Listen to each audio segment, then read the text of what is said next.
Bon, donc je prends la parole et comme je vous souhaite à tous bonjour et puis on va essayer d'aller vite puisque vous savez que tout est très concentré et que donc le temps nous est compté.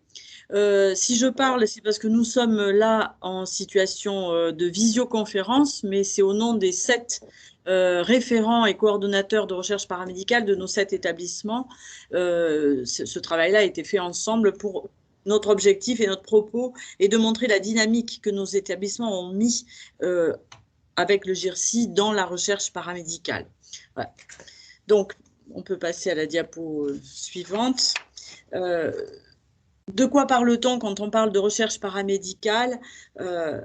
DAC, la recherche faite par les paramédicaux. Mais au-delà de ça, il est important de sortir de ces chapelles-là. La recherche, c'est quelque chose d'universel qui doit être, comme toute recherche, travailler par le plus grand nombre, aller chercher de la pluridisciplinarité, aller chercher la connaissance et la curiosité là où elle est. Donc pour nous, paramédicaux, l'importance dans cette chose-là, c'est de montrer qu'on fait de la recherche, certes, mais c'est de tout de suite se centrer sur ce qu'est la recherche, c'est a priori toujours une compréhension de l'évolution des choses et des changements pour aller vers une adaptation. Et donc, dans toutes ces choses-là, on a, dans nos habitudes de travail, déjà beaucoup de qualités qu'il nous faut remobiliser, c'est-à-dire le partage, la pluridisciplinarité, l'envie, l'appétence au changement des pratiques et bien sûr la rigueur, qui est notre fond de commerce pour les soignants et que nous devons appliquer dans une rigueur de recherche scientifique. On peut passer. Alors, donc, ce travail est donc fait dans les établissements du GIRSI. C'est important de noter pour nous paramédicaux que s'il y a eu une évolution à remarquer dans les 10, 15, 20 dernières années, c'est que la recherche paramédicale, non seulement on en parle, mais on a un engagement et un soutien affiché de nos établissements, pour les 7 qui sont là, mais on peut dire ça de façon globale. Aujourd'hui, la recherche paramédicale est nommée, elle est citée dans les projets d'établissement, dans les projets de soins, voilà, j'ai dit projet de soins, bien sûr, infirmier, médico-technique, rééducation. Je suis directrice des soins et cette volonté-là de donner à chacun sa place et une place complémentaire et solidaire est importante. Aujourd'hui, c'est structuré dans chacun de nos établissements de façon un peu différente. Nos établissements n'ont pas la même taille, n'ont pas les mêmes contraintes réglementaires, etc. Donc, si on prend les 7 établissements, la recherche n'y est pas portée de la même façon, mais avec la même conviction, et c'est ça qui est important. Et on va trouver des référents ou des coordonnateurs de recherche qui vont être nommés. Ce qu'aujourd'hui il est important de remarquer, c'est qu'ils sont identifiés et que ce qu'il faut veiller, c'est à ce que cette identification perdure et qu'on arrive à dégager du temps, à dédier du temps. Pas forcément pour le référent, enfin, je parle pour moi, là, pas forcément pour le coordonnateur, mais pour les gens qui vont la diffuser dans nos établissements. Voilà. Pareil, remarquons, et c'est important en recherche, l'enseignement et la recherche ont toujours fait bon ménage. L'université en est un exemple. Et bien, dans nos établissements, cette collaboration étroite entre enseignement, formation et recherche, on la remarque aussi, puisque dans les établissements porteurs de centres de formation, ils sont toujours associés aux directions cliniques pour participer à ces travaux de recherche. Et du coup, porter au sein de la commission de soins, au sein de nos projets pédagogiques, et bien évidemment aujourd'hui, dans les laboratoires de recherche auxquels nous sommes inscrits, hein, les paramédicaux, avec l'université. Et c'est vers ça qu'il faut tendre et progresser. J'allais appuyer, mais je ne peux pas changer les diapos. Donc, merci. Alors, que sont les missions des coordonnateurs? Les missions des coordonnateurs, elles ont été... une fiche a été faite par la coordination nationale des coordonnateurs paramédicaux, histoire de clarifier ces choses-là et de faire un... C'est important hein, d'avoir un corpus commun de dynamique et de travail. Elle repose sur ces 5 axes que vous voyez et qui sont importants. L'identification des projets, d'abord. En recherche, c'est certainement un point, c'est pas le seul, mais c'est un point, c'est hop, le chat de l'aiguille. S'il n'y a pas d'identification de projet, s'il n'y a pas de capacité à problématiser et à faire le tour des choses, on a du mal à démarrer, bien évidemment. Ce n'est pas la méthodologie qui fera démarrer. Il faut avoir cette notion-là. Donc, c'est un rôle important. Ensuite, il faut avoir un accompagnement méthodologique des équipes. Donc, nous l'avons entendu tout à l'heure dans la présentation du GIRSI, c'est essentiel d'avoir cet accompagnement-là, de soumettre des appels à projets, aux appels à projets et des appels à projets aux équipes. Hein, ça va dans les deux sens. Le rôle du coordonnateur, c'est de faire connaître ces choses-là et puis d'assurer le suivi, la dynamique comme toute dynamique de projet, un petit peu être là pour les moments où ça avance moins, les moments où ça avance trop, etc. Et le dernier point essentiel, c'est la valorisation. Cette valorisation qui peut être vue de différentes façons, bien évidemment par la publication, et on en reparlera, c'est important, mais aussi par la valorisation économique qui peut se faire par la pratique, par le travail avec éventuellement des industries, avec nos services. Voilà. Donc, dans ce rôle des missions des coordonnateurs paramédicaux en recherche, bien évidemment, l'adossement avec les structures de recherche de nos établissements et le GIRSI et l'université sont essentiels pour y donner de la force et pouvoir communiquer plus. Au-delà du GIRSI, puisqu'on est aujourd'hui réunis ensemble, alors fatalement on va en parler, bien évidemment, au-delà du GIRSI, les coordonnateurs paramédicaux de nos établissements répondent à d'autres appels à projets et bien sûr, dans nos établissements, il y a eu des PHRIP, il y a eu des PREPS, etc. Et il est important de continuer en ce sens. Puit. La prochaine, merci. Donc, qu'est-ce qu'on a à relever en 3 phases rapides? La première des choses, c'est d'obtenir une acculturation à la recherche. Alors aujourd'hui, on peut dire qu'on est en phase de l'avoir fait, même si, et c'est normal, tout le monde ne va pas s'intéresser à la recherche. Le tissu professionnel et notre milieu a maintenant une lecture et une approche de la recherche bien plus facile et fluide. Et cette acculturation, il faut la poursuivre bien sûr. On l'a grâce à la formation initiale et on est d'accord qu'en formation initiale, de quoi parle-t-on? Je suis très engagée dans la formation hein, et ça n'est pas péjoratif dans ma bouche, mais bien évidemment, ce que nous faisons en formation initiale, c'est de donner le sens des choses, l'appétit pour cette chose-là, pour donner des ailes un petit peu, se donner la vision que c'est possible. Mais ce n'est pas encore là qu'on va travailler. Alors, dans les spécialités, quand on arrive en master, on s'approche plus de recherche opérante, mais il faut poursuivre ce chemin-là et c'est important. Donc, il est important que, donc ça c'est sur la phase de culture, il faut la professionnaliser, cette recherche, par des temps dédiés. On a envie souvent de dire ça parce que c'est un peu notre talon d'Achille en ce moment, c'est de ne pas peut-être avoir assez de temps pour les personnes qui sont investies dans la recherche ou dans une recherche pour la mener à bien. C'est peut-être pas toute sa vie, mais c'est sur un temps donné, etc.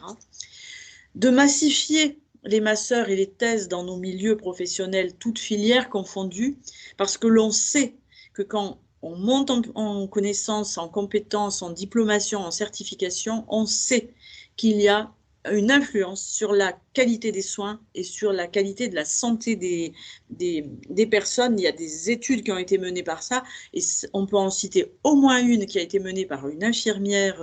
Alors, je vais peut-être me tromper, je crois qu'elle est grande-bretonne, mais peut-être est-elle néerlandaise, grande-bretonne à mon sens, qui a montré ça, quoi. C'est le tissu professionnel s'enrichissant en recherche fait augmenter la qualité de santé des usagers. Donc, c'est important de le dire. Voilà.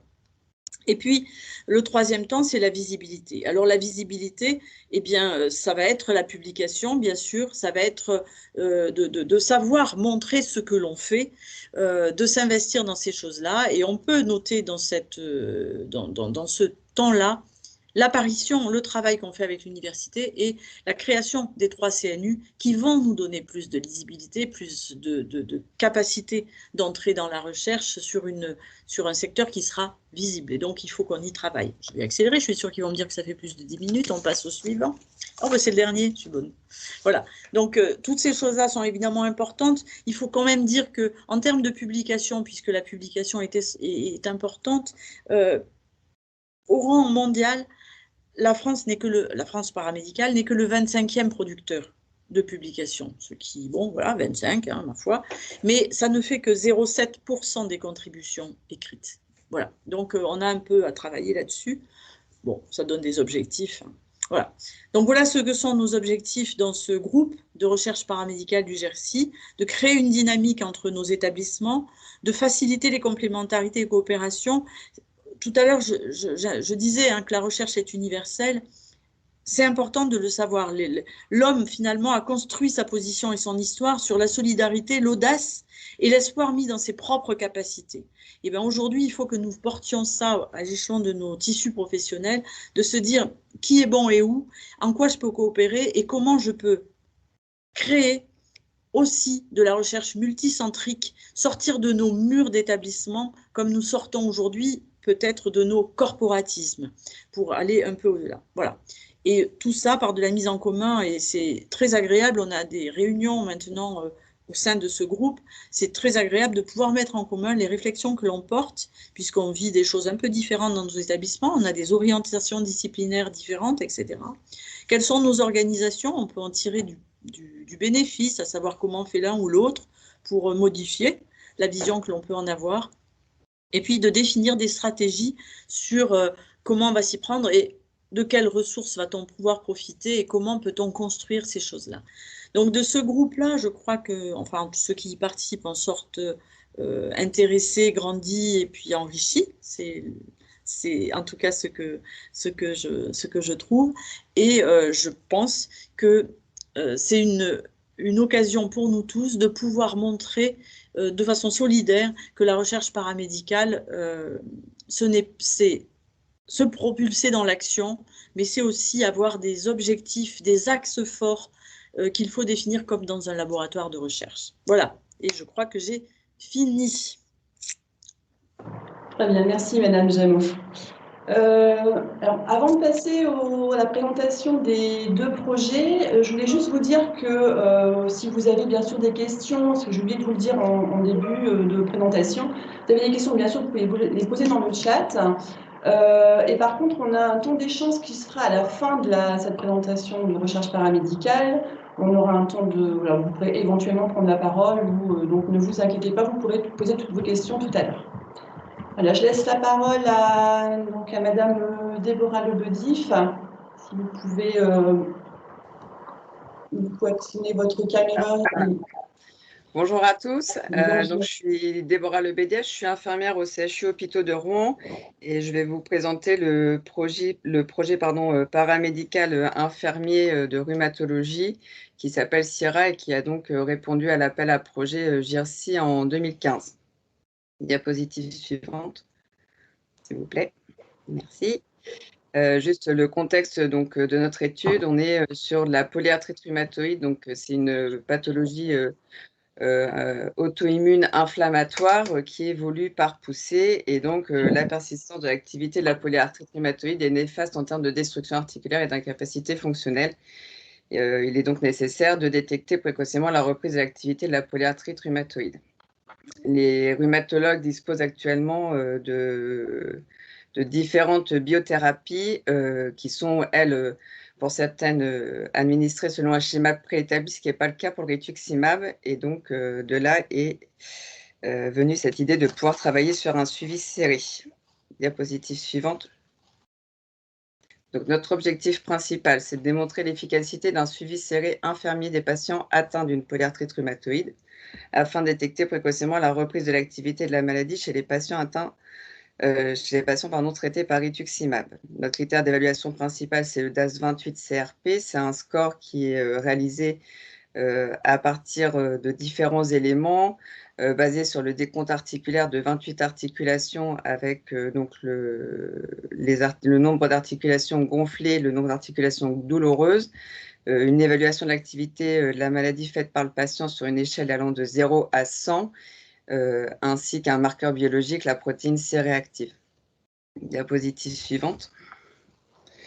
Donc, concernant les critères d'inclusion, outre les critères d'inclusion habituels, il faut que la polyarthrite satisfasse les critères ACR et EULAR 2010.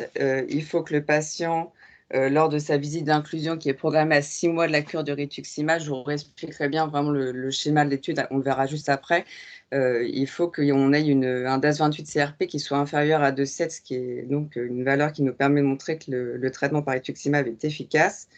Le patient doit avoir eu une instauration de traitement, donc une première cure de rituximab avec un DAS28 supérieur à 2,7.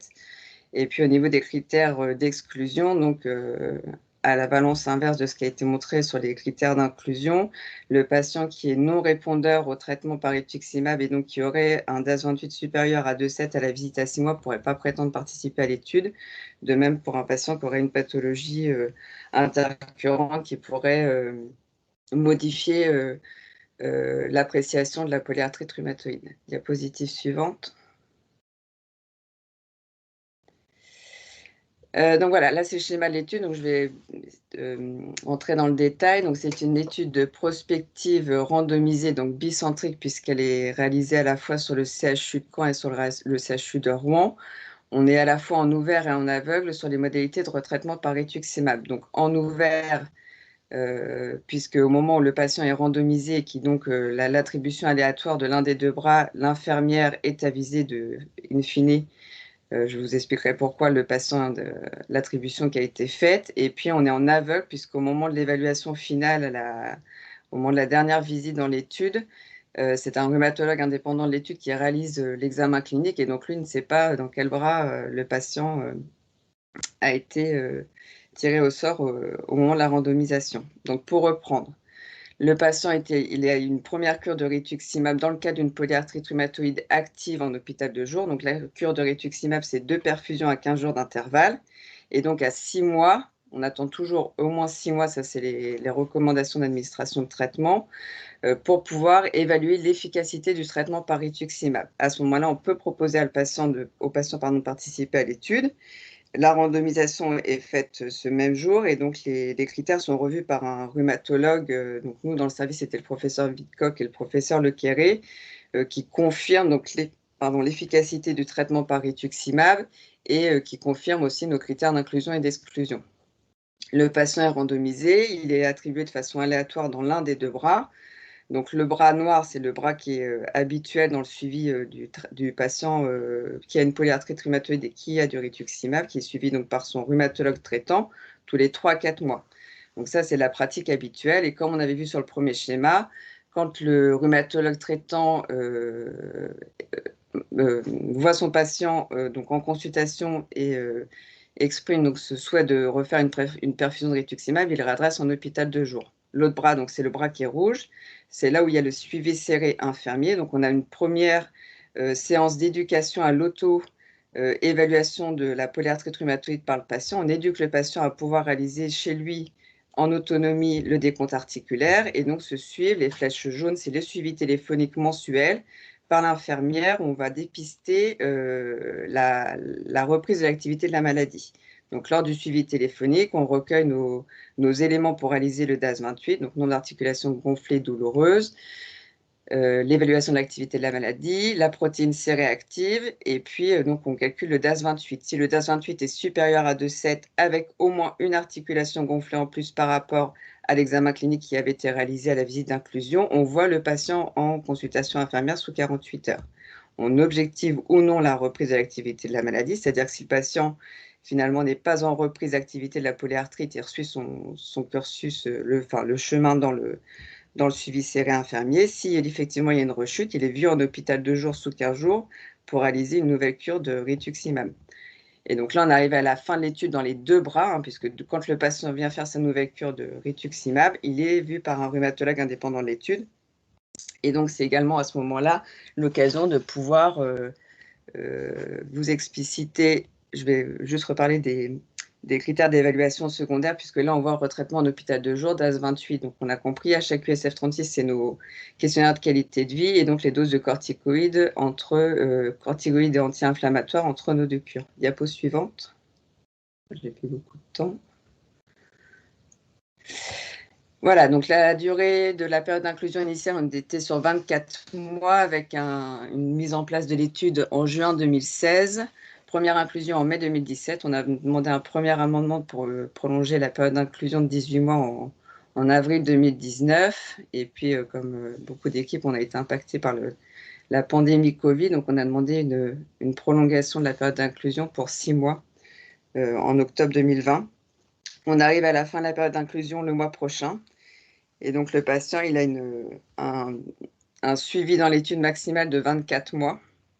Donc, si jamais le patient n'est pas en rechute sous ces 24 mois de suivi dans l'étude, on réalise de toute façon une visite finale en consultation. Donc, comme j'avais précisé précédemment, c'est une étude qui est menée sur 2 centres, le CHU de Rouen dans le service du professeur Vidcock et le CHU de Caen, c'est le service du professeur Marcely. On doit inclure 60 patients et donc on a déjà réalisé une première publication, un article original dans une revue scientifique. Voilà. Super, merci beaucoup pour cette présentation intéressante.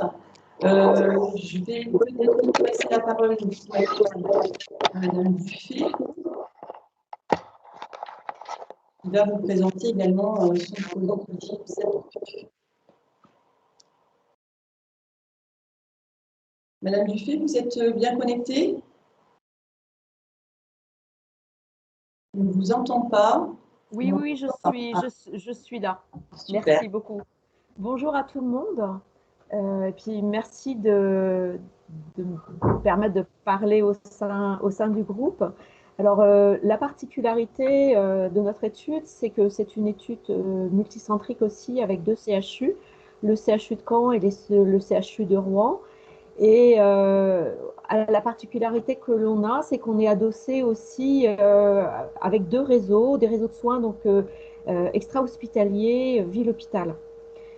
L'idée au départ, c'était vraiment de se dire, diapo suivante s'il vous plaît, c'était la possibilité de se dire, lors d'une première étude du JCEP1, il y avait eu de démontrer que quand on a laissé la possibilité au patient de déclarer lui-même les effets indésirables de ces médicaments, il le faisait de manière pertinente.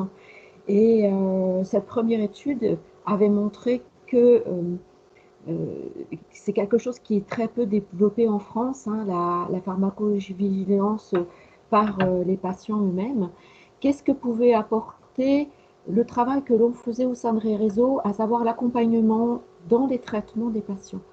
Qu'est-ce que ça a apporté pour les patients et qu'est-ce que ça a apporté aussi pour la pharmacovigilance en général, dans la mesure où ce travail on fait continue de suivre les patients dans notre pratique quotidienne, de les appeler, de voir comment se passe le traitement et qu'est-ce que ça allait apporter actuellement. Donc la première étude a donné lieu à une publication en 2020 et donc c'est ce que je vous disais auparavant. Il y a eu 43 déclarations dans cette première étude avec 91 patients dans le bras expérimental. Et alors que dans le bras contrôle, où on disait simplement aux patients qu'ils pouvaient avoir la possibilité de déclarer, il n'y a eu que 2 déclarations. Donc ça montrait bien que quand le patient avait une information cohérente et complète sur ses possibilités de déclaration, il s'impliquait dans son suivi et faisait des déclarations. Diapo suivante. Merci. Donc l'idée c'était vraiment de faire sur 2 centres, le CHU de Caen, le CHU de Rouen. Les 2 réseaux, maintenant, le temps ayant passé, hein, la déclaration c'était en 2018. Là, les 2 réseaux ont fusionné, on est maintenant un réseau normand, mais c'était aussi l'intérêt d'avoir 2 réseaux qui montraient aussi qu'on pouvait travailler ensemble et 2 CHU qui travaillaient aussi ensemble. Le contexte, ce sont des patients atteints de sclérose en plaques. C'est aussi, comme dans la polyarthrite, une maladie auto-immune qui évolue aussi par poussée, pour lequel les patients ont des traitements. Là, dans ce cas-là, on a choisi les traitements oraux qui sont les derniers traitements qui ont été mis en place. Et ça permettait de savoir vraiment quel est le bénéfice, de montrer le bénéfice de notre accompagnement face aux patients sur la déclaration des effets indésirables. Diapo suivante, s'il vous plaît. On va mesurer l'impact à 3 mois de la formation du patient. L'idée, c'est de les accompagner dans ces déclarations sur la partie expérimentale et sur le bras contrôle, simplement dire au patient qu'il a la possibilité de déclarer. L'effet secondaire, c'est mesurer l'impact à 6 mois de la formation par l'infirmier. Évidemment, évaluer la qualité des déclarations, que lors de la précédente étude, on avait montré que ces déclarations étaient pertinentes. Et puis, évidemment, évaluer la satisfaction du patient pour son traitement. Et les signaux de sécurité, tout ça sur une durée d'étude de 6 mois. Diapo suivante, s'il vous plaît. Là, je vous ai mis le déroulement d'études avec... il faut que les patients soient suivis par un neurologue. On a des patients qui sont suivis par des neurologues hospitaliers, mais aussi des neurologues libéraux, donc qui sont inclus et qui participent à l'étude. Il faut l'instauration d'un traitement, que ce soit une nouvelle instauration ou que ce soit un changement de traitement. On présente au patient l'étude, il signe le consentement évidemment, et puis dans le bras contrôle, on lui signale simplement la possibilité de déclarer par l'aide d'une application qui est sur un smartphone. Il y a un appel juste un mois après par l'infirmière avec une déclaration qu'on remet au patient qu'il renvoie. Et 6 mois après, pour tout le monde, un neurologue indépendant appelle le patient et lui fait un questionnaire. Dans le bras expérimental, on a en fait plus une mise en valeur de notre travail tel qu'on le fait actuellement. C'est-à-dire une visite à domicile pour revoir avec le patient le traitement qui a été prescrit, les effets indésirables possibles, et puis la démonstration de l'application dont je vais vous parler un petit peu plus tard. On fait un test et on rappelle après le patient à J7, J14, M1, M3. On s'arrête à ce moment-là et comme je vous le disais, à M6, le patient, que ce soit en contrôle ou en expérimental, est rappelé par le neurologue pour clore l'étude. Diapo suivante, s'il vous plaît. Les critères d'inclusion, c'est ce qu'on disait tout à l'heure. Il faut qu'évidemment les patients aient plus de 18 ans. Ce sont des patients qui sont dans une forme de sclérose en plaques dite RR, c'est-à-dire avec des poussées. Et il faut une prescription d'un médicament, soit une première initiation, soit au contraire un changement de traitement sans problème. Donc sur 3 molécules orales, Aubagio, Tecfidera, Gilenya, on est en train de réfléchir là à la possibilité d'une 4e molécule qui vient d'arriver sur le marché avec des prises beaucoup plus espacées. Il y a une prise à 1 an pendant une semaine, une deuxième prise d'une semaine après, et les gens après ne reprennent un traitement qu'1 an après. Donc ça serait très intéressant de voir aussi la continuité de soins par rapport à ça. Le patient évidemment est informé, doit avoir donné son consentement. Diapo suivante s'il vous plaît. Évidemment, il y a l'exclusion, pas de possibilité de saisine, ni de mobile, ni de tablette, le consentement, pas de sécurité sociale. On a évidemment des patients qui viennent d'autres pays, qui sont en suivi, mais qui sont dans une situation sociale très très précaire. Donc aussi on a marqué les patients ne comprennent pas le français. On a des patients qui viennent de pays étrangers pour pouvoir bénéficier de traitements dont on ne peuvent pas bénéficier dans leur pays. Et puis évidemment un patient dès qu'il est inclus dans un protocole de recherche interventionnelle. Diapo suivante s'il vous plaît. Là je vous ai mis le design de l'étude, mais bon on va passer un petit peu rapidement. Ce qui est important de voir, c'est que dans le suivi expérimental, il y a vraiment le concret de notre travail en fait, c'est les visites qui se succèdent et puis surtout les appels de manière à pas, il y avait un neurologue qui nous avait dit de ne pas laisser le patient seul mailler les choses. Je trouve que c'est une jolie phrase.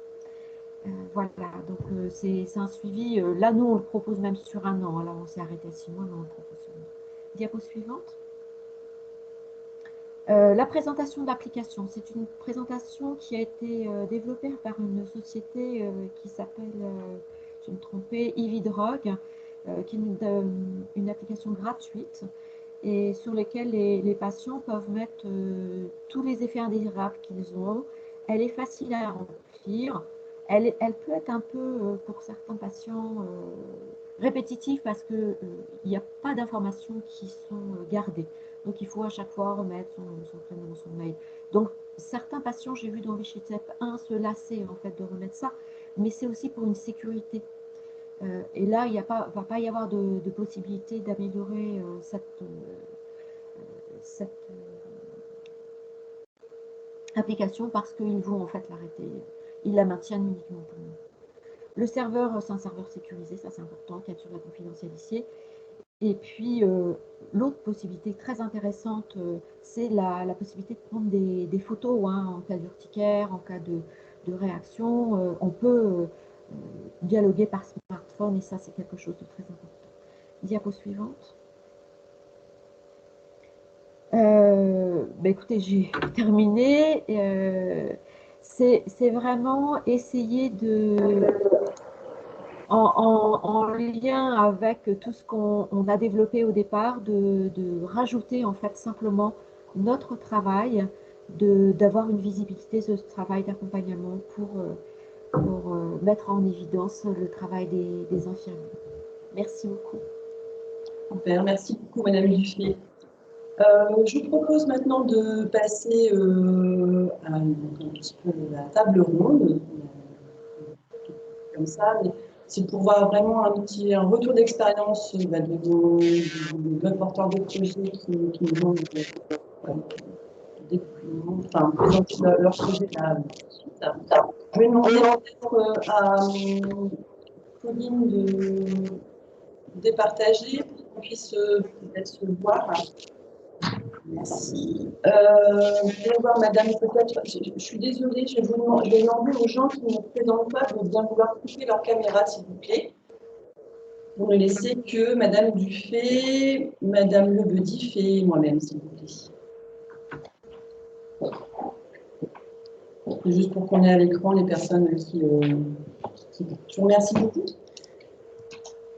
Donc voilà, voilà, si vous pourriez nous dire un petit peu comment s'est passé votre projet, de l'idée que vous avez eue jusque là, sa rédaction et peut-être le dépôt à notre appel d'offres, hein, si vous pouvez partager un peu votre expérience. Vas-y, Madame Dufay, si vous voulez commencer. Comme je vous le disais auparavant, c'est un peu particulier parce que moi, je ne suis pas du tout salariée d'un CHU, je ne travaille pas dans un CHU. Par contre, le président de l'association, le professeur Defer, travaillait et travaille toujours dans le centre de recherche clinique du CHU de Caen. Et suite à cette première étude qui avait été faite sur les effets indésirables et la possibilité de développement par les patients de déclarer leurs effets indésirables, on s'est posé la question de la visibilité du travail d'accompagnement qu'on fait au sein du réseau et on a pensé que c'était possible de faire ce deuxième pas. Et vraiment, moi je veux dire que le CRP, la cellule de promotion de recherche clinique, a vraiment a eu un rôle moteur pour nous aider à tout développer. Évidemment, un facilitateur par M. Defer qui était aussi bien notre président que travaillait au sein de cette recherche clinique. Donc, moi, je dirais qu'on a eu un tapis rouge. Hein, je vois bien que d'avoir accès à ça, de par mon travail, même si j'ai dans ma carrière fait une formation d'hygiène qui m'a permis de voir ce que c'était un peu que la recherche dans mon modeste coin, d'assister aux présentations dans toutes les sociétés savantes. Mais je suis loin de tout ça. Donc d'avoir l'appui d'une équipe et de pouvoir mener à bien cette étude, je trouve ça, ça va peut-être un peu fort, mais extraordinaire, parce que c'est quelque chose qui est très loin de moi. Okay. Et puis, moi, je suis très contente qu'on puisse faire quelque chose de multicentrique. Il y a deux CHU, il y a 2 réseaux et il y a des neurologues libéraux. Et ça, c'est de montrer aussi que tout le monde peut y participer, chacun peut travailler et c'est possible. Voilà, c'était ça aussi qui était intéressant dans cette étude. Ok. Madame Lebedif. Ouais. Donc, nous, on a été accompagnés par la DRCI du CHU de Rouen. On avait une coordinatrice qui s'appelait Hélène Boulard à la DRCI, coordinatrice de recherche paramédicale, qui nous a accompagnés et qui était également une ancienne collègue. Donc, voilà, c'était facilitant aussi pour l'échange. Le projet, on l'a fait émerger en équipe infirmière. On était un petit corpus d'infirmières, parce qu'on n'est que des femmes du coup. Voilà, et après, c'est vraiment une dynamique d'équipe puisqu'on travaille forcément en collaboration avec nos médecins et nos collègues. Donc voilà, mais la DRC qui nous a beaucoup aidé sur la partie méthodologique et sur la partie aussi du dépôt du coup pour l'appel à projet au GRC. Voilà. Ok, merci. Est-ce que les projets sont bien démarrés? En plus, on a deux projets qui sont vraiment en des phases différentes. Pour le GJ7-2, il vient finalement démarrer, pour le projet Sierra, il est pratiquement terminé. Enfin, en tout cas, vous avez pratiquement terminé les inclusions. Après, il y a encore du suivi derrière.